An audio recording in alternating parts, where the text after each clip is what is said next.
The last song of the evening had begun when Claire lifted her champagne glass and smiled for the camera.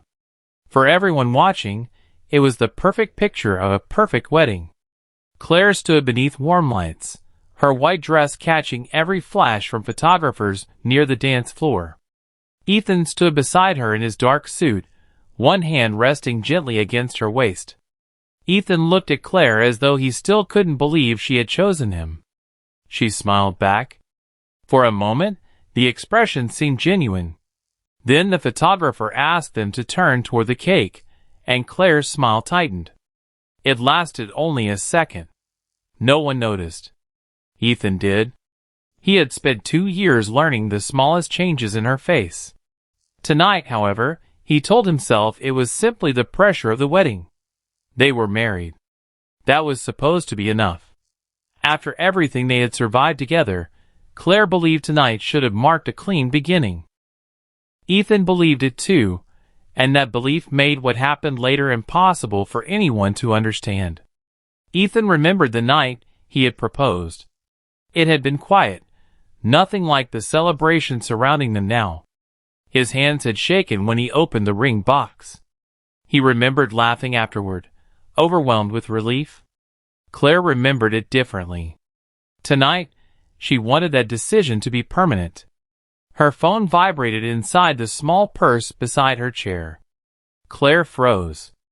The smile disappeared. She glanced toward Ethan. He was speaking to a guest, his attention turned away. Quickly, Claire opened the message. There were only a few words.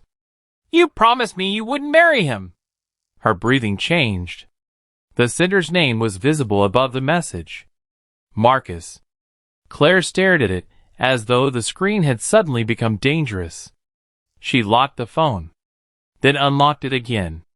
Her thumb hovered over the conversation before she deleted the message. The notification vanished. Or so she thought. Across the table, Ethan turned back toward her. "Everything okay?" Claire looked up immediately. "Yes," she said. The answer came too quickly. Ethan studied her face. Then he smiled. "Come on! They're waiting for us!" He offered his hand. Claire took it. The music grew louder as they returned to the dance floor. Ethan held her close while their families applauded. Claire rested her head against his shoulder and closed her eyes. For those few seconds, she could almost pretend the past no longer existed. Almost. An hour later, the final guests began leaving. Outside, the night air was cool and still. Ethan carried their overnight bag toward the waiting car while Claire stood beneath the entrance lights, looking back at the reception hall. Inside, people were still laughing. Claire smiled weakly. Then she turned toward Ethan. Neither of them knew that the celebration behind them would become the last happy memory anyone would ever have of their marriage.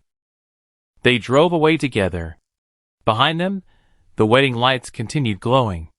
Ahead waited a hotel room, a hidden secret, and a message Ethan had not yet seen. Before the night was over, he would learn the name Marcus. The hotel room door closed behind them, shutting out the music, laughter, and voices that had followed them through the corridor. For the first time that night, Ethan and Claire were completely alone. Claire placed her purse on the table and slowly removed her earrings. Ethan watched her through the mirror. "You're quiet," he said. "I'm tired." It was a reasonable answer, but something about her voice made him pause. He loosened his tie and smiled faintly. "Big day." Claire nodded. She looked toward the purse. The movement was small, almost invisible. Ethan noticed. A few seconds later, the phone inside it vibrated. Claire reached for the purse immediately. Ethan looked at her hand. "Who is that?" "No one." She stopped herself. Then she corrected the answer. "Probably someone from the reception." "It's nearly midnight." "I know."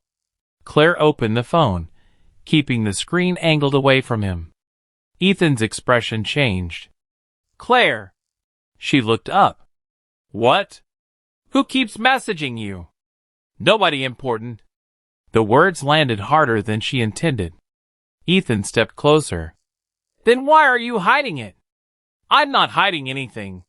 She locked the phone. For several seconds, neither spoke. Then the screen lit up again. This time Ethan saw the name. Marcus. Something inside him tightened. Who's Marcus? Claire's face went pale. It was the reaction that answered before her words could. Ethan, listen. Who's Marcus? He's someone I used to know. Used to know? Yes. Then why is he messaging you tonight? I don't know. Ethan stared at her. You don't know? Claire swallowed. He's from my past. What kind of past? She looked away. The silence became an answer. Ethan picked up the phone from the table. Claire immediately reached for it. Don't! That single word stopped him. He looked at her. Why? Because this is private. Private? His voice remained controlled, but the warmth had disappeared. We just got married, he said. And you're telling me another man is messaging you on our wedding night? He isn't another man. Then what is he? Claire's eyes filled with tears. Someone I should have dealt with before tonight. Ethan slowly lowered the phone. Were you seeing him? No. The answer came too quickly. He noticed that too. Claire. She closed her eyes. We talked. How long? I don't know. Months? She said nothing. Ethan opened the phone again. This time Claire did not stop him. The conversation was there, buried beneath older messages. Weeks became months as he scrolled. Good mornings. Late night calls. Memories. Promises. Then Ethan saw photographs. His face went completely still. Why didn't you tell me? Claire began crying. Because I was scared. Of what? Of losing you. Ethan laughed once, quietly. You were afraid of losing me while keeping him? That isn't what happened. Then tell me what happened. Claire couldn't. Ethan kept scrolling until one message appeared near the top of the conversation. It had been sent only hours earlier. You promised me you wouldn't marry him. Ethan read it twice. Then he looked at Claire. Who is Marcus? This time, she had no answer. The room suddenly felt much smaller. The flowers, champagne, and the wedding photograph beside the bed seemed to belong to strangers. Ethan looked at the ring on Claire's finger, then at the phone. Did you love him? Claire wiped her cheeks. I don't know. That answer hurt deeply. Ethan placed the phone down carefully. He did not shout. He did not touch her. He simply stood there, trying to understand how the woman he had married could have carried another man's name into their first night together. Ethan's question remained in the room long after he asked it. Did you love him? Claire looked at the floor, unable to meet his eyes. The silence forced her backward through memories she had spent months trying to bury. It had started innocently. 8 months before the wedding, Marcus had sent her a simple message asking how she was doing. They had known each other before Ethan, and Claire had convinced herself that answering would mean nothing. At first, their conversations were harmless. They talked about old friends, work, places they used to visit. Marcus remembered details Ethan had never known. Then the messages became longer. They started arriving late at night. Claire began waiting for them. When Ethan asked why she was smiling at her phone, she told him it was nothing. That was the first lie. Soon, Marcus was asking questions that made Claire uncomfortable. Are you happy with him? She had not answered. Because the truth was complicated. She cared about Ethan. She loved the stability they had built together, the apartment they had chosen, the future they had discussed.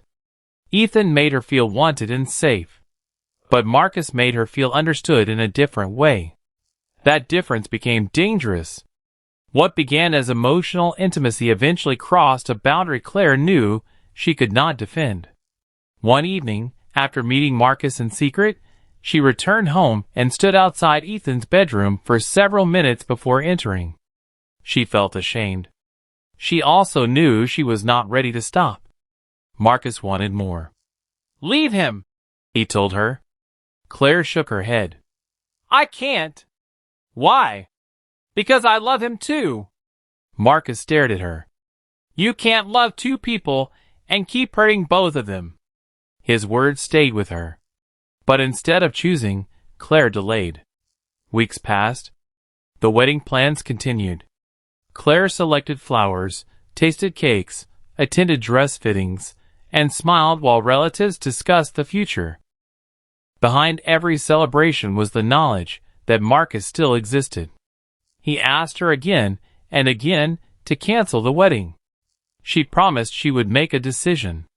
She never did. 3 weeks before the ceremony, Marcus gave her one final choice. "If you marry him, I'm gone," Claire cried that night. She told herself she had finally chosen Ethan. Perhaps she believed it. Perhaps she simply chose the life that seemed safer. Now, standing inside the hotel room, she could no longer hide behind that explanation. "I was seeing Marcus," she whispered. Ethan stared at her. "For how long?" "Months." His jaw tightened. "Were you sleeping with him?" Claire closed her eyes. "Yes." The words seemed to drain the air from the room. Ethan turned away.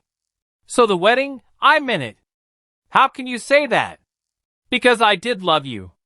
"Did?" Claire looked at him, tears running down her face. "I still do." Ethan shook his head. "You married me while loving another man. I thought I could end it." "I thought once we were married, I could leave everything behind." "You thought a wedding would erase it?"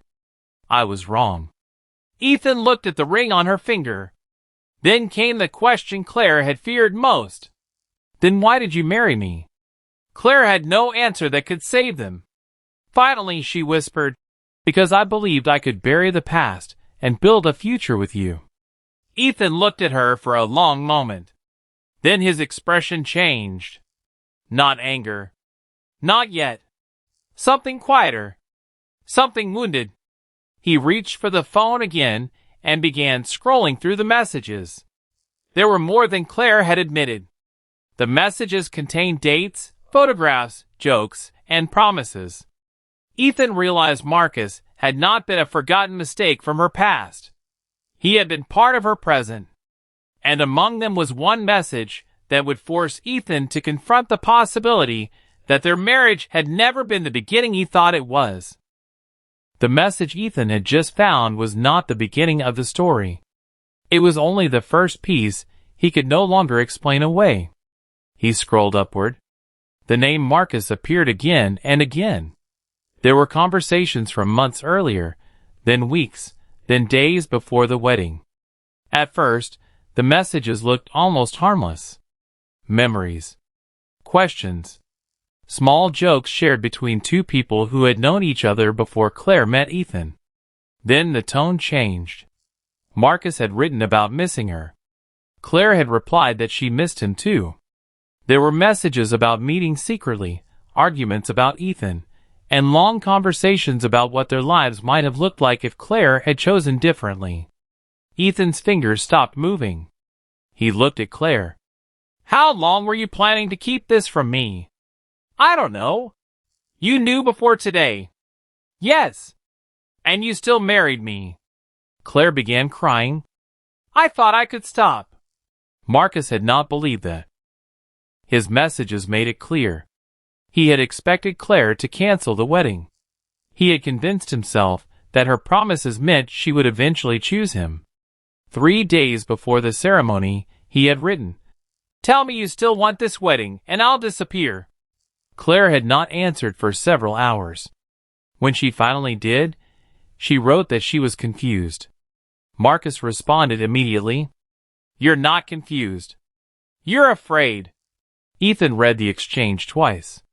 There was something brutal about seeing another man understand Claire's hesitation better than he did. Then he found the messages from the night before the wedding. Marcus had asked to see her. Claire had agreed. Ethan stared at the screen. His breathing became slower. "Where did you go?" Claire said nothing. "Claire, where did you go?" "To see him." The admission landed like a physical blow. "Yesterday?" She nodded. "Why?" "I needed to say goodbye." Ethan looked back at the phone. The messages suggested something more intimate than goodbye. He found a photograph. Then another. He didn't need an explanation.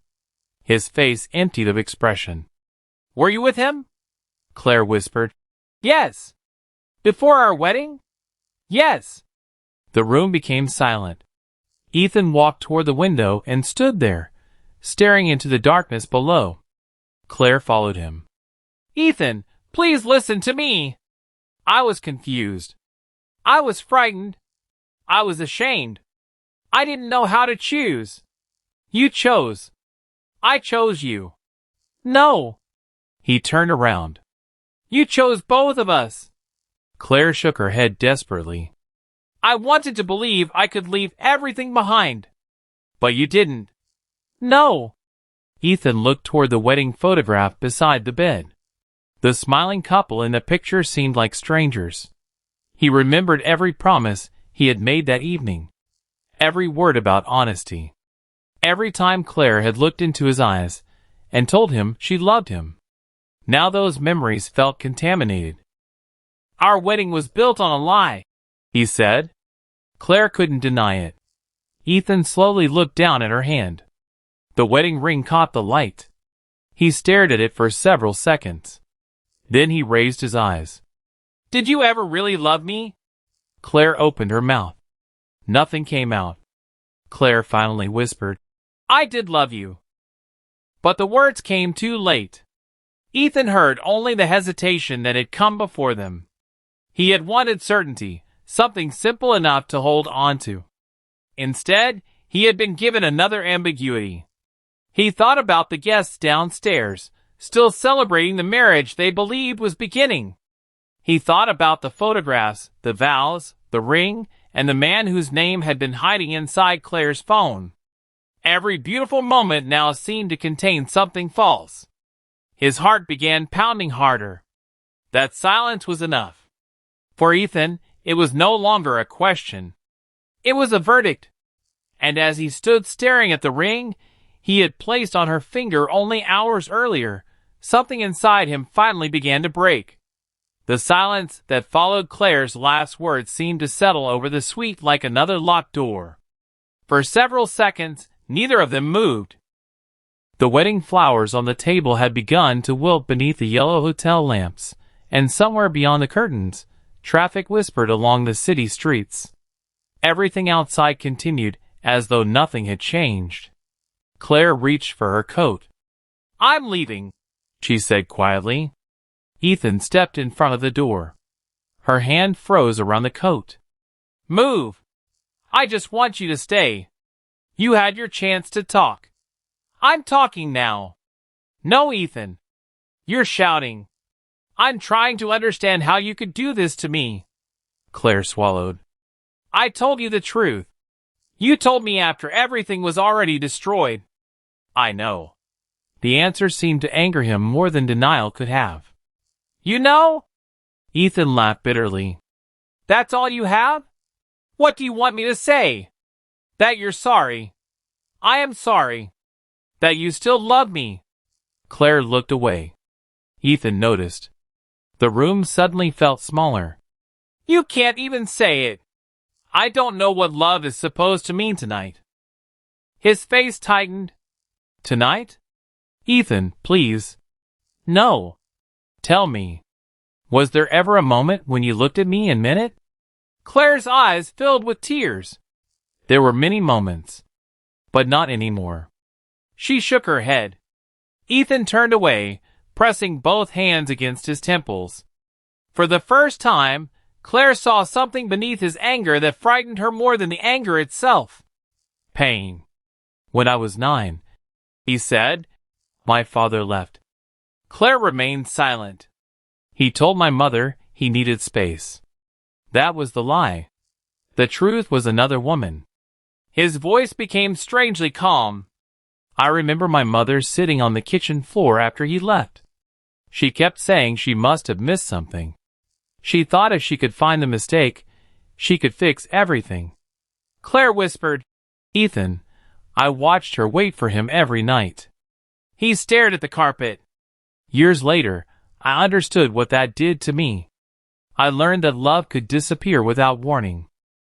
That someone could promise forever, and then walk through a door. Claire took one cautious step toward him. "You're not my father." "No," Ethan said. "But you're leaving me just like he left her. That isn't fair." "I know." The admission stopped her. Ethan looked at her, his eyes wet. "I know it isn't fair. That's the worst part. I know you're not responsible for what he did. But when you tell me we can separate peacefully, all I hear is that I wasn't enough." Again, Claire's voice softened. "You are enough. This marriage is broken, but that doesn't mean you are worthless." He shook his head. "You're trying to make this gentle. Because it doesn't have to become something terrible." "Something terrible?" "Yes.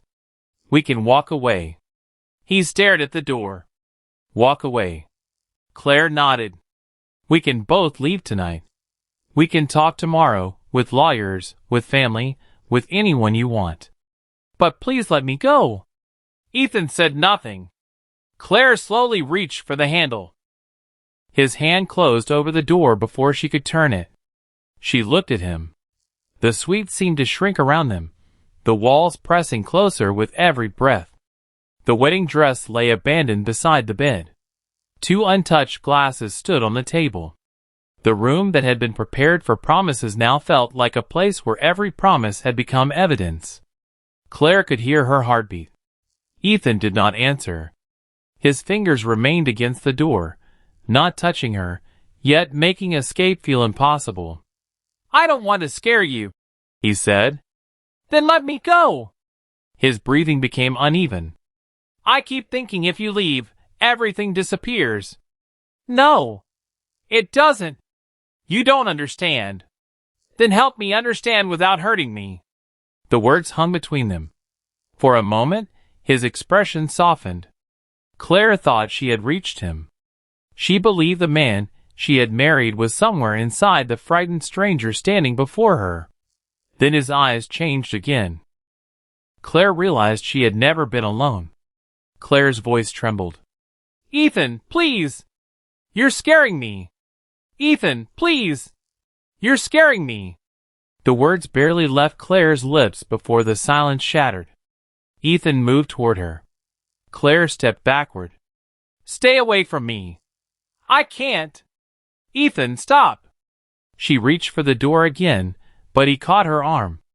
She pulled free and stumbled against the edge of the table. A glass fell, striking the carpet without breaking. "Let me go! I said I can't!" His voice filled the suite. Claire stared at him, frightened now, no longer trying to reason with the man she had married only hours earlier. "Think about what you're doing."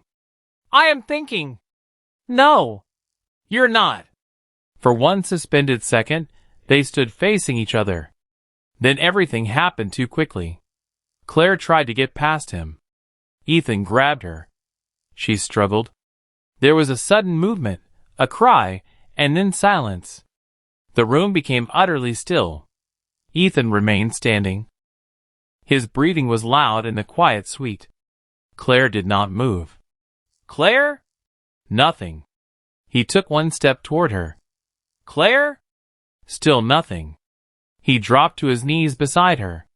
"No." His hands hovered uncertainly, as though touching her would somehow make what had happened real. "No, no, no." Only minutes earlier, they had been smiling beneath wedding lights while cameras flashed around them. They had raised glasses. They had exchanged vows. Claire had looked at Ethan as though the rest of her life had finally begun. Now she lay motionless on the hotel floor. Ethan stared at her. His anger disappeared so suddenly that had left him almost empty. He looked toward the mirror. His reflection looked like a stranger. "What did I do?" The question received no answer. He sat beside Claire, staring at the woman who had been his wife. His mind rejected the scene. This wasn't supposed to happen. They were supposed to argue. She was supposed to cry. He was supposed to calm down.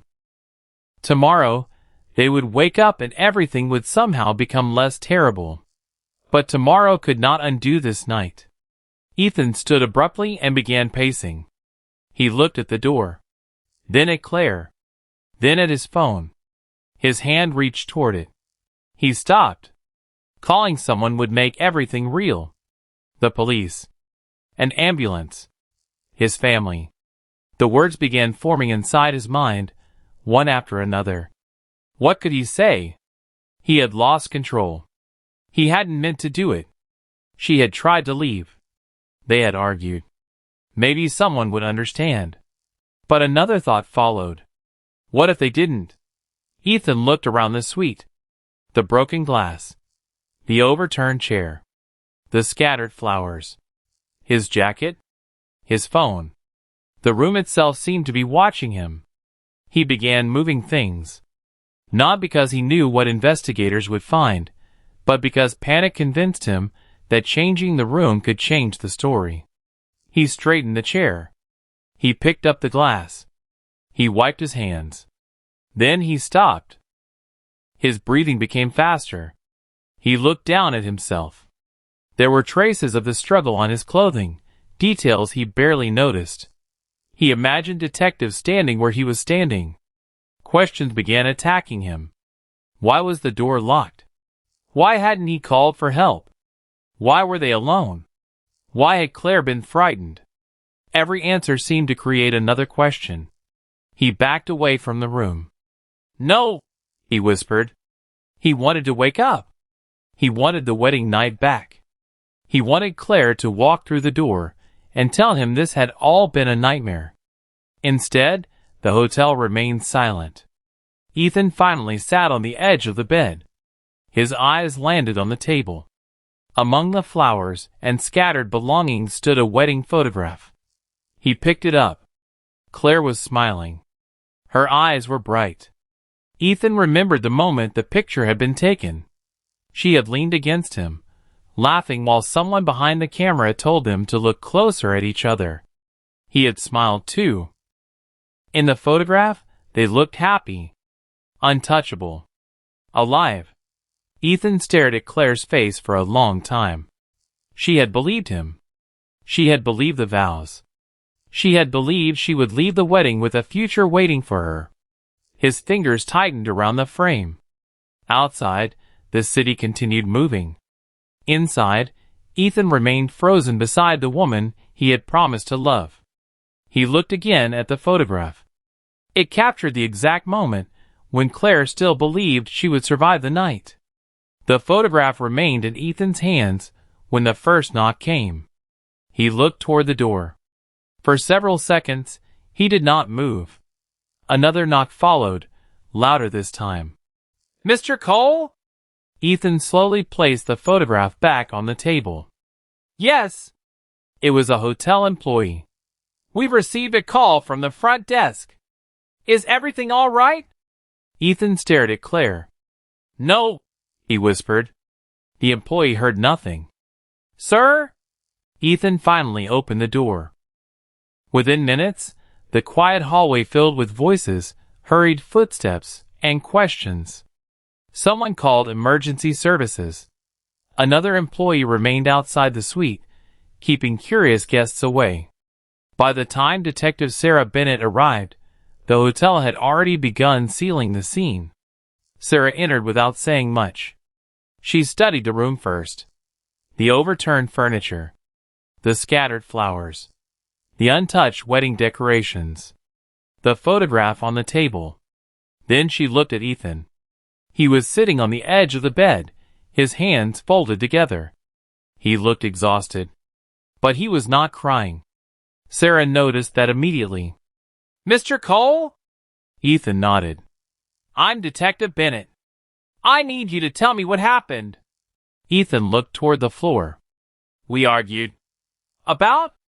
My wife had been seeing someone. Sarah made no expression. What was his name? Marcus Hale. She wrote it down. When did you learn about him? Tonight. And then? She became upset. We argued. She wanted to leave. Did she leave? No. Why not? Ethan hesitated. She was angry. I thought she needed time to calm down. Sarah looked around the room again. Where was Marcus? I don't know. Did he come to the hotel? Not that I know of. Could he have followed you? Maybe. The answer came quickly. Sarah noticed that too. Before continuing, she asked for the wedding reception footage. The hotel manager brought her to a security office where several monitors showed recordings from the evening. Sarah watched. There was Claire, laughing with friends. There was Ethan beside her, smiling for photographs. There were speeches, champagne, dancing, embraces, and applause. Nothing appeared unusual. Then the footage showed the couple leaving the reception together. Claire walked beside Ethan. She was alive. She smiled at someone passing in the corridor. Ethan placed a hand lightly against her back. They entered the elevator. The doors closed. Sarah watched the timestamp. After that, Claire never appeared alive on camera again. Sarah replayed the sequence. Once. Twice.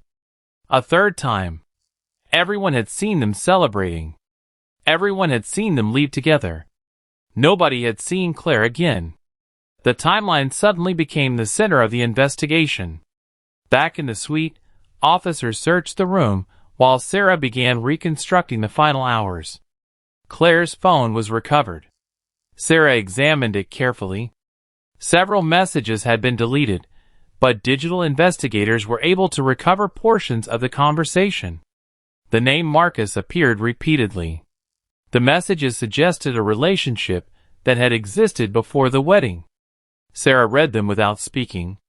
Marcus immediately moved from a name in Ethan's statement to a potential suspect. She instructed officers to locate him. Then she returned to Ethan. He was still sitting exactly where she had left him. You said Claire became emotionally unstable after receiving messages. Yes. From Marcus? Yes. What did the messages say? I didn't read all of them. But you knew they upset her. She told me. Sarah watched his face. His voice remained remarkably controlled. For someone whose wife had just been murdered, Ethan seemed almost rehearsed. Sarah opened her notebook. You're telling us Marcus may have followed you here. I think it's possible. You didn't see him? No. You didn't hear him? No. You have no evidence that he was here? Ethan swallowed. No. Sarah closed the notebook. She did not accuse him. She did not raise her voice. Instead, she asked about the most obvious thing in the room. Mr. Cole, when you realized your wife was unresponsive, what did you do? Ethan looked down. I panicked. Did you call an ambulance? No. The police? No. Anyone? He remained silent. Sarah waited. The room seemed to become quieter around them. Finally, she leaned forward slightly. Why didn't you call the police? Ethan opened his mouth. Nothing came out. For the first time that night, his composure began to crack. For several seconds, Ethan said nothing. Sarah watched him carefully. Then his shoulders lowered. I was afraid, he finally said. Afraid of what? That she was gone. Sarah wrote the answer down, but she did not react. By morning, Marcus Hale had been located. He was brought in for questioning shortly after sunrise. His appearance immediately complicated the investigation. He looked exhausted, angry, and devastated. When Sarah entered the interview room, Marcus barely looked at her. You love Claire, she said. Yes. You were involved with her. Yes. And you knew she was marrying Ethan. Marcus closed his eyes.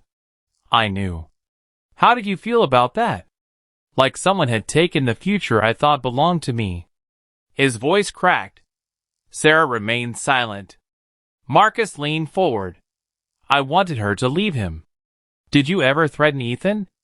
No. Did you ever tell Claire that Ethan should be afraid of you? No. Did you want Ethan dead? Marcus stared at the table. I hated him. Sarah waited. Marcus finally looked up. But no. I didn't want him dead. You expect me to believe that?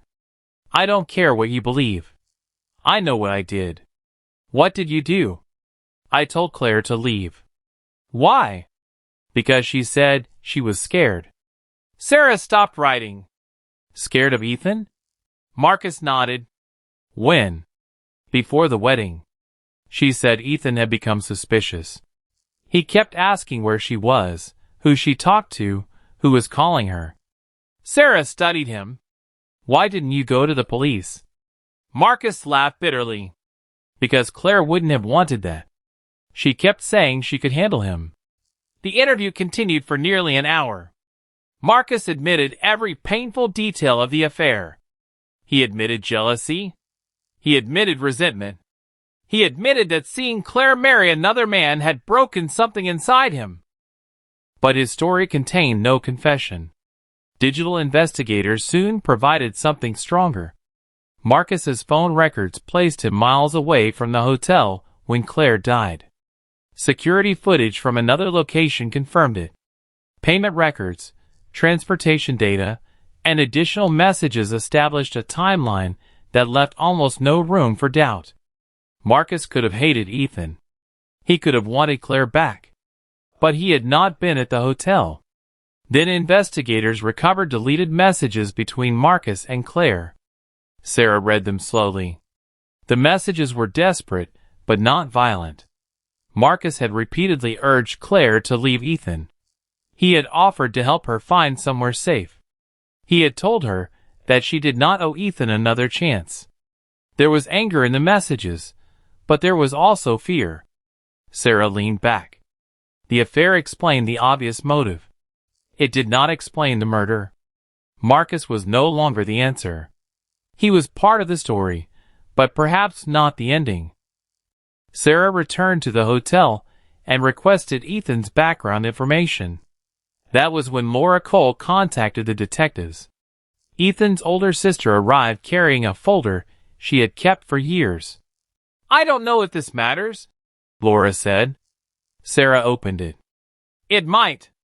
Laura hesitated. My brother gets jealous. Sarah looked up. How jealous? Controlling. Has he ever hurt anyone? No. Laura quickly added. Not physically. But relationships became difficult when he thought another man was interested. Give me an example. Laura described a former girlfriend who had complained that Ethan constantly questioned her. He wanted to know where she had been, who she had spoken to, and why another man had called her. She said he made her feel watched, Laura explained. Did Ethan deny it? Of course. Laura looked down. He always believed he was protecting the relationship. Sarah turned a page. Anything else? Laura was silent for several seconds. Then she remembered something. Once, years ago, we were talking about relationships. He said something that frightened me. What? Laura's voice became quieter. He said, I'd rather lose someone than find out they chose someone else. Sarah stopped writing. The sentence remained between them. Suddenly, the pieces began shifting. Claire's affair had created the immediate crisis. Marcus had provided Ethan with someone to blame. But the deeper story had started long before Claire entered his life. Sarah looked again at the photograph from the hotel. Ethan and Claire were smiling. The image no longer looked like evidence of a marriage. It looked like the beginning of a pattern. Sarah closed the folder. The affair had been the spark. But Ethan's psychological history may have been the fuel. The confession had changed everything, but it had not answered the question investigators kept returning to. What happened before Ethan killed Claire? For 3 days, Ethan had repeated the same carefully measured version of events. He had come home unexpectedly. He had found Claire with Richard. An argument had followed. Claire had attacked him. He had tried to defend himself. After that, he remembered very little. It sounded believable because Ethan had built it slowly. But the truth had left traces. Detective Sarah Morgan placed the first photograph on the table. A hotel corridor. Ethan stared at it without speaking. "The timestamp is 8:14 p.m., Sarah said. "You told us you never went to the hotel." Ethan looked away. Sarah placed another photograph beside it. Ethan entering the building. Then another. Ethan leaving nearly an hour later. "You also told us you went directly home after your meeting." "I changed my plans." "You forgot to mention that." Ethan swallowed.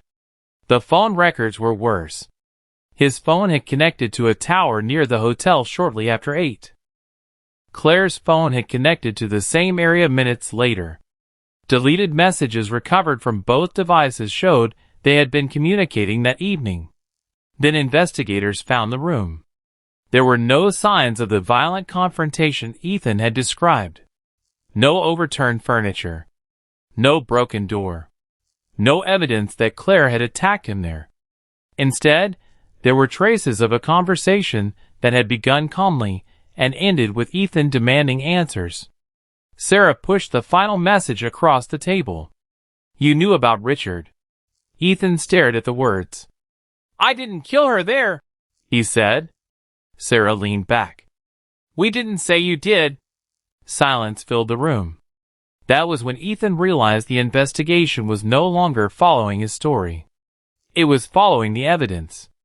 He changed his version. Claire had attacked him first, he said. She had screamed at him. She had slapped him. She had told him she was leaving. Sarah listened without interruption. "And then? I lost control." "Of what?" "Myself." "And what did you do?" Ethan rubbed his hands together, staring at the floor. "I don't remember." Sarah waited. He had used that sentence before. This time, she did not accept it. "You remember enough to tell us she attacked you," she said. "You remember enough to tell us what she said. You remember enough to tell us how angry you were. But you don't remember what happened when she became helpless?" Ethan's face tightened. "She betrayed me." Sarah's voice remained calm. "That isn't an answer." "She destroyed everything." "No." "She ended a marriage that was already broken." Ethan looked up sharply. "You don't know what she did to me. I know what you did to her." The room became very still. Ethan's shoulders dropped. Then, finally, the story he had protected for days began to disappear. "I killed her," he whispered. Sarah did not move. "Why?" "Because I found out about the affair." There it was. Not an accident. Not self-defense. Not a moment he could hide behind. A choice. Ethan tried to explain anyway. "I wasn't thinking. I was angry. I was humiliated. She had already destroyed our marriage before it even ended." Sarah looked at him for several seconds. "Your pain explains why you were hurt," she said. "It does not give you permission to decide whether Claire gets to live." Ethan lowered his eyes. For the first time, he had nothing left to blame. Sarah stood and opened the door. "Ethan Cole, you are under arrest for the murder of Claire Cole." The words echoed through the hallway. Outside the courthouse, Claire's family stood together in silence. No one celebrated. No one spoke. The case had finally given them an answer, but an answer could not bring Claire home. In an evidence room miles away, sealed inside a transparent bag, her wedding dress waited beneath fluorescent lights. It had once represented a promise. Now it was evidence. And as the courthouse doors closed behind Ethan, investigators began turning their attention to the people who had helped create the night that ended in murder. Ethan was not alone in making choices that brought Claire toward that night. The evidence room had reduced Claire's life to objects, timestamps, photographs, and sealed bags. Now, as the murder trial began, those fragments would be placed before 12 strangers and turned into a story. The courtroom became the final battleground. Ethan sat at the defense table, thinner than he had been before his arrest. His hands remained folded in front of him, but his eyes rarely lifted toward the gallery. Across the room, Claire's family watched without expression. The prosecutor began carefully.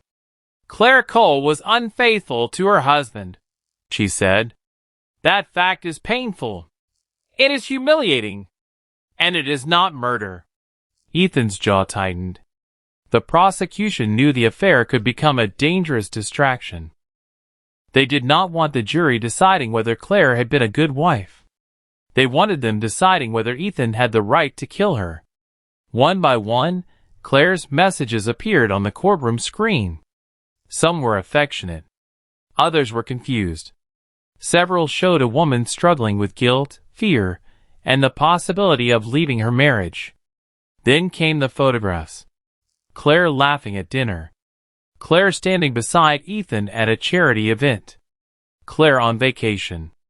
And finally, Claire in her wedding dress, smiling beneath a veil while Ethan stood beside her. The prosecutor paused. "Before the messages," she said, "there were vows." The screen changed. Then came the secrets. Another image. Then came discovery. Another.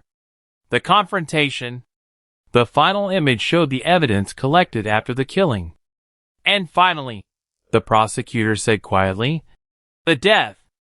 The timeline hung over the courtroom like a sentence. Wedding vows. Secret messages. The discovery. The confrontation. The killing. The defense rose with a different story. Their Ethan was not a calculating murderer. He was a devastated husband whose emotional state had collapsed after years of pressure and suspicion. They described jealousy as an obsession that had consumed him. They presented psychological testimony suggesting that humiliation and rage had overwhelmed his ability to think clearly. But Sarah had already prepared for that argument. When she took the stand, the prosecutor asked her to describe Ethan's interviews. Sarah explained that his story had changed repeatedly. First, he claimed he knew nothing. Then he claimed Claire attacked him. Then he said he lost control. Finally, he admitted killing her after learning about the affair. "What did the evidence show?" the prosecutor asked. "That his account changed whenever the evidence contradicted it." The defense attorney objected. The judge overruled. Sarah continued. "He wasn't simply remembering events differently. He was changing his explanation." Then Marcus was called. He entered quietly, avoiding Claire's family's eyes. Under oath, Marcus admitted that he and Claire had been having an affair. "Yes," he said. "What we did was wrong." The courtroom became uncomfortable. Marcus looked toward the jury. But Claire never deserved to die because of it. He described Claire as conflicted, frightened, and increasingly uncertain about her marriage. He insisted she had never asked him to help destroy Ethan. She wanted to feel like herself again, Marcus said. That doesn't excuse what happened. But it doesn't make her death deserved. Laura followed. She testified about Ethan's jealousy long before the affair became known.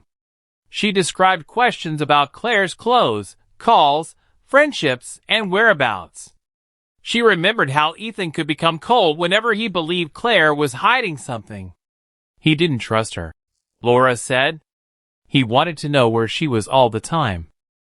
The defense challenged her credibility, but the pattern remained. Then the prosecution returned to the wedding photograph. The image appeared on the enormous screen. Claire stood beside Ethan, young and radiant, her hand resting against his chest. Ethan was smiling.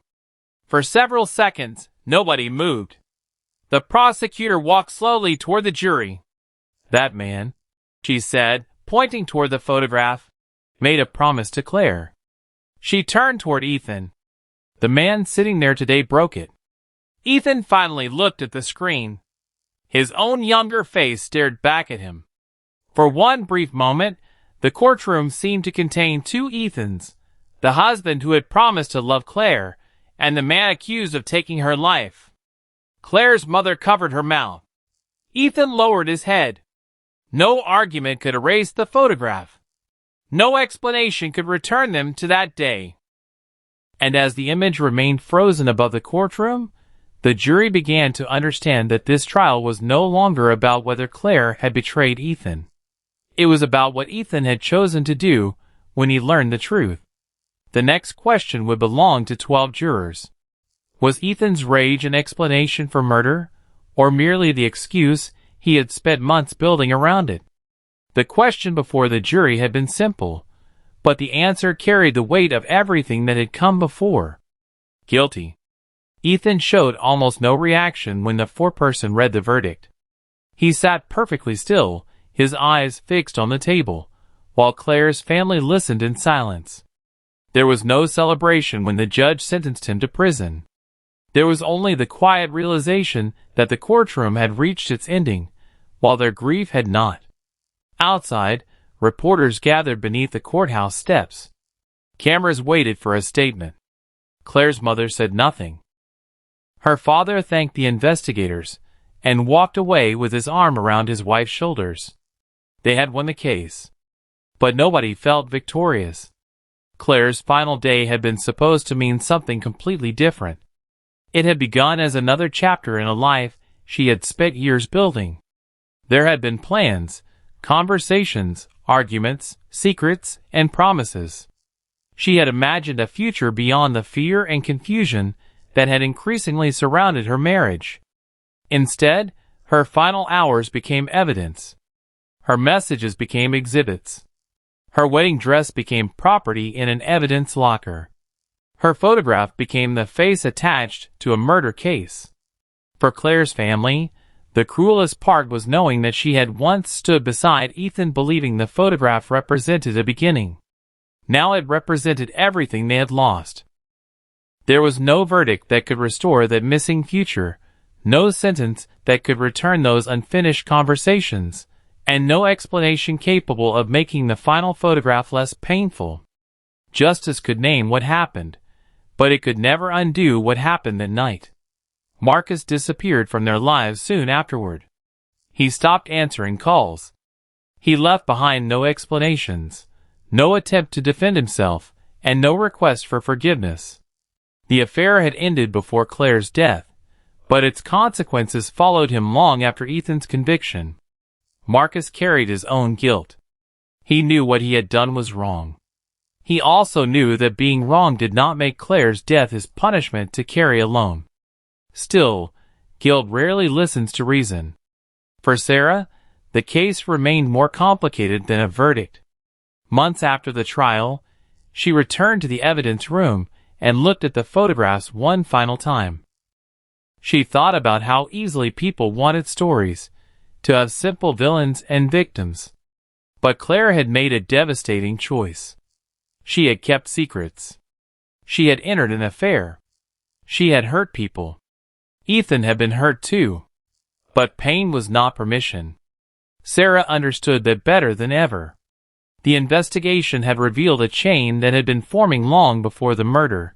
Secrecy feeding suspicion, suspicion becoming obsession, obsession becoming control, manipulation deepening isolation, and unresolved wounds turning every new betrayal into something larger than the moment itself.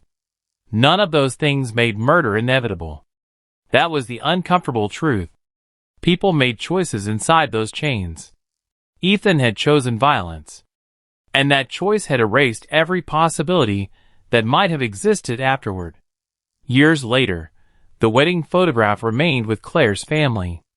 It was not displayed proudly anymore. Sometimes it stayed inside a drawer. Sometimes Claire's mother took it out and stared at it when she could not sleep. The photograph showed two people smiling. Claire was beautiful in her wedding dress. Ethan stood beside her, smiling as though the future belonged to them. Neither knew what would happen moments later.